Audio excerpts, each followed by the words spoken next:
It started with a knock, sharp and deliberate, cutting through the calm summer air like a knife. Michael, a quiet man who had spent over 30 years in his modest Wiltshire home, had never imagined this kind of disruption in his peaceful life. As he approached the door, his mind raced. Was it a neighbor? A delivery? But when he opened it to find two officers on his doorstep, their expressions unreadable, his world tilted. "We're here to investigate a disturbance," one of them said, holding a clipboard. Michael's heart sank. His days were simple: coffee by the pond, tending to his lies, the hum of a peaceful neighborhood wrapping around him like a warm blanket. A disturbance? The idea was absurd, but he kept his composure and invited them inside. Minutes later, Annette, the new high-strung neighbor with her polished exterior and frosty demeanor, appeared, hurling accusations that left him frozen. "He doesn't belong here," she snapped, her voice venomous. "He's ruining our village." Michael stood stunned, the weight of her words crashing over him. This wasn't just a misunderstanding, it was personal, tinged with prejudice that stung deeper than he thought possible. For a man who had built a life of quiet dignity, being labeled an outsider in his own home was unimaginable. What could drive someone to such extremes? This tale of betrayal, defiance, and one man's fight for his reputation unfolds here on Two Stories, where the truth reveals itself in ways no one expects.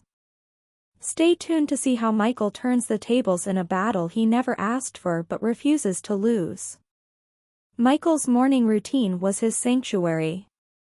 The rising sun painted his garden in soft amber hues as he brewed his coffee and watered the vibrant blooms he'd nurtured over the years.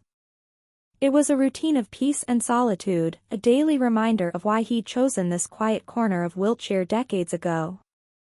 But that tranquility was shattered the moment Annette, the new neighbor, moved in next door. At first, he dismissed her cold reception. Everyone adjusts differently, he reasoned, and perhaps she wasn't accustomed to small-town friendliness yet. But Annette's glares, her sharp remarks, and the way she refused even the most basic neighborly gestures unsettled him. "She's just private," he told himself, clinging to the belief that time would soften her edges. But his days turned into weeks, and Annette's behavior took a darker turn. She stayed behind drawn curtains, venturing out only to cast disapproving looks at Michael's modest home.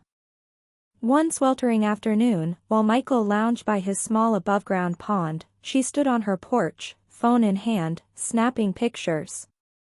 When he caught her eye and waved in an attempt to diffuse the tension, she turned away with a sneer. A heavy knot of unease settled in his chest. Things escalated quickly. One day, as he was pruning his lies, Michael was startled by a loud knock on the door. Two officers stood there, their expressions neutral but firm. "We've received complaints about noise and disturbances originating from this address," one explained. Michael blinked momentarily, stunned. Noise disturbances? His life was a symphony of quiet moments. He led the officers inside, showing them the empty, serene rooms and the backyard garden that had been his haven for years.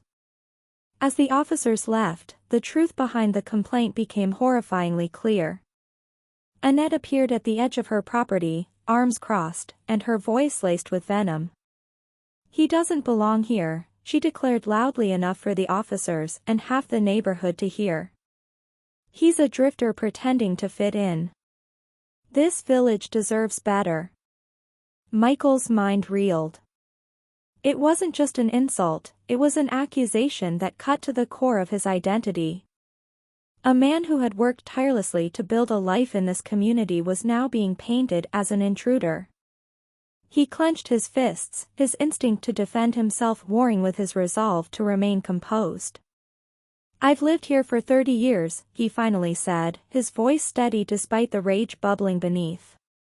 "This is my home." But Annette wasn't finished. Over the next few weeks, her campaign intensified. Whispers reached Michael's ears at the local grocery store. Shopkeepers who had once greeted him warmly now avoided his gaze.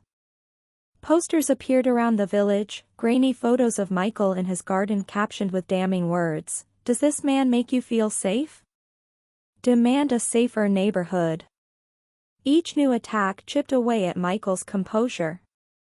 He spent sleepless nights wondering what he had done to deserve such malice. His garden, once a refuge, now felt like a stage where Annette played out her vendetta. Yet even in his despair, Michael's resolve hardened. "She won't win," he whispered to himself, clutching a mug of tea with trembling hands. "I won't let her take this from me." Determined to fight back, Michael sought allies. Mrs. Bennett, his elderly neighbor, offered unwavering support. "That woman's delusional," she said one evening over the fence. "We all know who you are, Michael. She's the outsider here." Mr. Singh, whose security camera partially overlooked Michael's property, provided crucial footage of Annette trespassing, peering into windows, and even snapping branches from his lies to stage her photos. Armed with evidence and the encouragement of those who still believed in him, Michael consulted a solicitor. The legal process was daunting, but he poured his energy into gathering statements, compiling footage, and filing a formal complaint. The day he handed over the stack of evidence, he felt a flicker of hope for the first time in weeks. When the court summons arrived at Annette's door, her smug confidence faltered. At the hearing, Michael sat quietly as his solicitor laid out the case. The CCTV footage spoke volumes. Annette crouched by his fence, her phone trained on his home, trespassing and tampering with his garden. Witness testimonies painted her as a woman obsessed with tearing down a neighbor who had done nothing wrong. Even the police report from the day she called them with false claims worked against her. Annette's defense was thin. She clung to the narrative that she was protecting the village, but the magistrate saw through her facade. "This is harassment," the magistrate declared, "and it stops now." Annette was issued an antisocial behavior order, forbidding her from approaching Michael or continuing her defamatory campaign. She was also ordered to pay damages and legal fees. It was a small but significant victory for Michael. The aftermath was swift. Annette, once a force of disruption, became a pariah. The villagers who had believed her lies now turned their backs, embarrassed by their complicity. One by one, the defamatory posters disappeared, torn down by her own hand under the watchful eyes of the constables. Michael watched from his garden as she worked, a quiet satisfaction settling over him. Though the scars of Annette's campaign remained, Michael found solace in the support of his true neighbors. His garden, once tainted by her intrusion, became a place of healing again. The village, too, began to feel like home once more. Michael's story wasn't just one of endurance but of reclaiming peace and standing firm in the face of prejudice and hatred. As he sat by his pond one afternoon, the sun warm on his face, he allowed himself a small smile. Annette's voice had once threatened to drown him, but now it was just another memory, one he had overcome with quiet strength and the truth on his side. Reflecting on the ordeal, Michael realized something profound: peace isn't just about the absence of conflict. It's about protecting what matters most. His quiet life in Wiltshire wasn't defined by the accusations hurled at him or the rumors that had spread, it was defined by the decades of love and care he had poured into his home, his garden, and the community he cherished. This experience taught Michael that sometimes standing your ground means more than defending yourself. It's about showing others the power of integrity and perseverance. Annette had tried to isolate him, but her actions had only strengthened the bonds he shared with the people who truly knew him. As the sun dipped below the horizon, Michael raised a glass to his garden, the village, and the simple beauty of a life reclaimed.